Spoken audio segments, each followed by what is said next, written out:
Welcome to another Thursday night Bible study, brought to you as a ministry of SIGBC.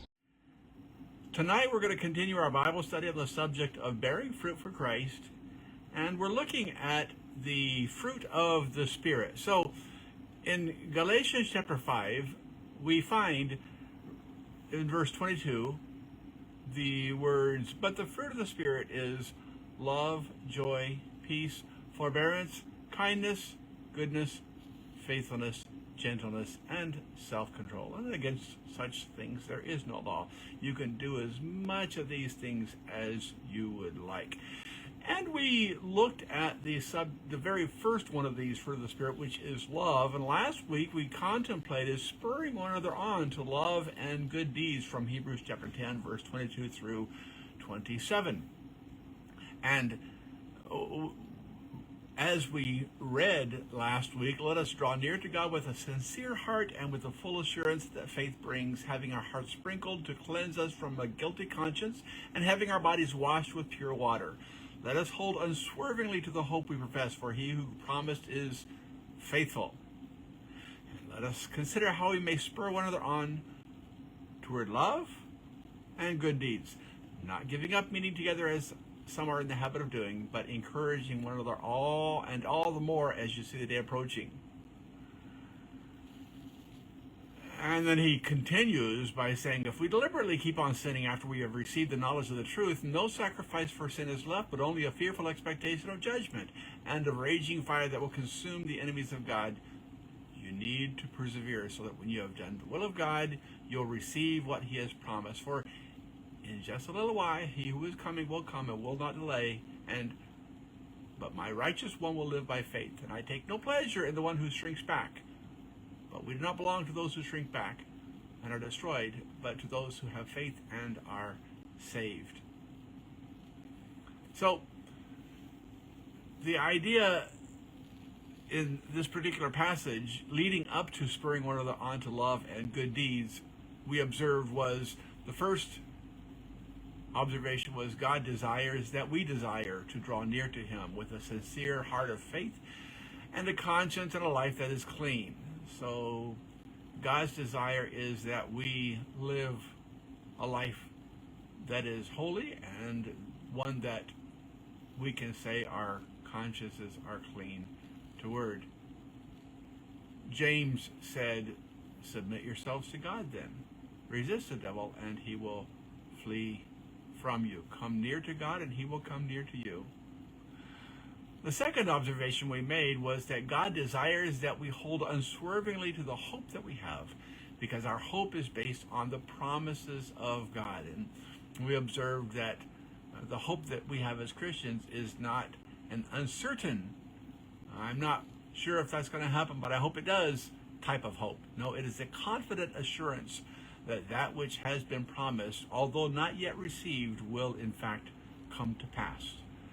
And so in verse 23 he says, let us hold unswervingly to the hope we profess, for he who promised is faithful. So God desires that we hold unswervingly to the hope we have, because our hope is based upon the promises of God. And then number 3, in verses 24 and 25, we observe that God desires that we do what we can to live for God ourselves. And having chosen to live for God ourselves, then help motivate each other to love one another and to do good deeds for one another. Since the natural inclination of man is selfishness and self-thinking, then we need an hopefully internal locus of control that guides our thoughts and our minds and our actions, but also sometimes it helps to have an external example and an external cheerleader that helps us to be motivated to love and to do that which is good one for another. And so in verses 24 and 25 we read, and let us consider how we may spur one another on toward love and good deeds, not giving up the meeting together as some are in the habit of doing, but encouraging one another, and all the more as you see the day approaching. The idea of spurring one another on, that is, helping one another to be motivated to love unselfishly, and therefore to be motivated to act on that unselfishness by doing that which is good for one another. The Greek word is paroxysmos, and for spur one another on, the Greek word paroxysmos actually means to incite. That is, to light a fire under or help motivate. So when it comes to inciting, there are negative incitements and there are positive incitements. Right now in America, there are a number of people who don't like what's happening politically, and they are letting their feelings be known by doing that which is not good. That is, not just protesting and not just peacefully protesting, but destroying things and rioting and inciting others to do the same. In other words, just like evil motivates evil, so good can motivate good. And of course, it's easier to motivate people to do what is wrong than it is to motivate people to do what is right. But the writer of the book of Hebrews, in his, look, don't stop gathering together as a church, because you need encouragement. Instead of ignoring each other, try spurring one another on or inciting one another to love and good deeds. Another way of translating that spur one another on is provoke. That is, help to motivate, or as I mentioned, light a fire under. But we are called to do so positively. And we are called to positively affect our fellow believers through the example of our love and of our good deeds, that they too are motivated to do the same. So, you've heard of the movie Pay It Forward, where this kid decides that he's going to do something nice for someone else and just asks them to do something nice for the next person and asks them to do something nice for the next person. And in that particular movie, it caused a chain reaction of people doing that which is nice, because since they received a blessing, they paid it forward when they were able to. And there are all kinds of videos out there that illustrate this truth. But that's the idea behind paroxysmos, behind inciting or provoking one another. And what we're supposed to be provoking one another toward is love and good deeds. In 1 Thessalonians chapter 5, verse 8 through 11, we read, "But since we belong to the day, let us be sober, putting on faith and love as a breastplate, and the hope of salvation as a helmet. For God did not appoint us to suffer wrath, but to receive salvation through our Lord Jesus Christ. He died for us, so that whether we are awake or asleep, we may live together with him. Therefore, encourage one another and build each other up, just as in fact you are doing." So Paul commends the people of Thessalonica for their desire to, and in fact they're actually implementing their desire to, encourage one another and build each other up. And the writer of the book of Hebrews is even more specific in how you're supposed to encourage each other and how you're supposed to build each other up. And that is by spurring one another on, by provoking one another, by inciting one another to be loving, and as a result to do good deeds. So a few years ago, I watched several world's strongest men world records.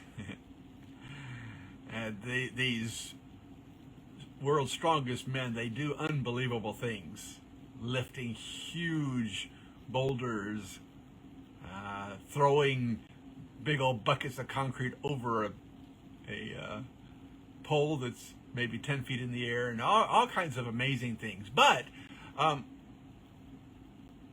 when you watch these World's Strongest Men world records, in every case, there is someone there to both encourage the contestant and usually a couple of people there to spot the lifter in case he had any trouble. And evidently this is a common practice among lifters. Somebody there to both encourage the person who may be doubting whether he can lift this much weight, to put as much strength as he can into it so that he can lift the weight. And sometimes it's just that encouragement. Sometimes it's just that little bit of extra motivation that enables the lifters to exert the strength necessary to do that which maybe they are starting to think they are not going to be able to do after all. And of course, the spotters are also there in case they fail. And if they aren't able to, if they try to lift more than they can and they actually aren't able to lift it, then the spotters are there to help them to not hurt themselves. And so perhaps that's an illustration of the idea of spurring one another on to love and good deeds. That is, doing what we can to motivate others to be loving and to do good, and also being there for them in their times of failure or struggles or backsliding, shall we say.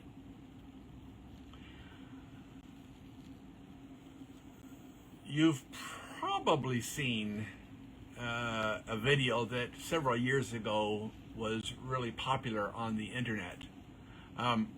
It was a video of a couple of runners where one of the runners had no hands. And so he was running, but since he had no hands, he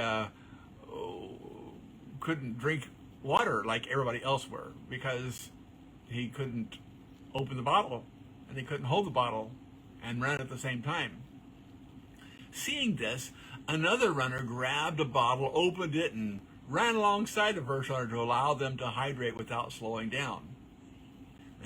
That's kind of what spurring one another on to love and good deeds is all about. Doing our best ourselves while encouraging others around us to maintain their best as well. Of course, we got to be doing what we should in order to encourage others to do what they should.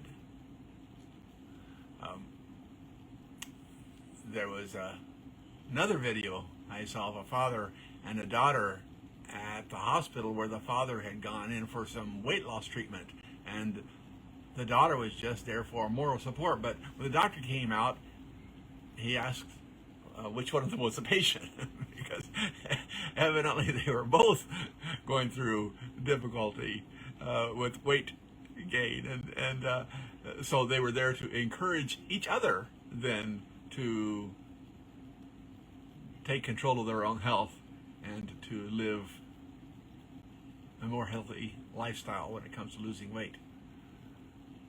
So the idea is spur one another on to love and good deeds. That is what it means to bear the fruit of the Spirit, the first fruit being to love. The fourth observation we make, and with this we're going to close and we're going to continue this study next week, but the fourth observation was that God desires that we stop doing that which we know is not pleasing to God. Because the reality is, accept it or not, only judgment awaits the rebellious. And so one of the reasons we're supposed to spur one another on and encourage one another and incite one another to love and good deeds is because those who choose to rebel and to not do that which God wants them to do, they are going to suffer God's wrath. And so he says in verse 26 and 27, if we deliberately keep on sinning after we have received the knowledge of the truth, no sacrifice for sin is left, but only a fearful expectation of judgment and of raging fire that will consume the enemies of God. The fruit of the Spirit is love and part of God's love to us is in his discipline. Thank you for listening. You can also join us in person or live on Facebook every Sunday at 2:30 p.m. Japan time. This has been a ministry of Sakahogi International Grace Baptist Church.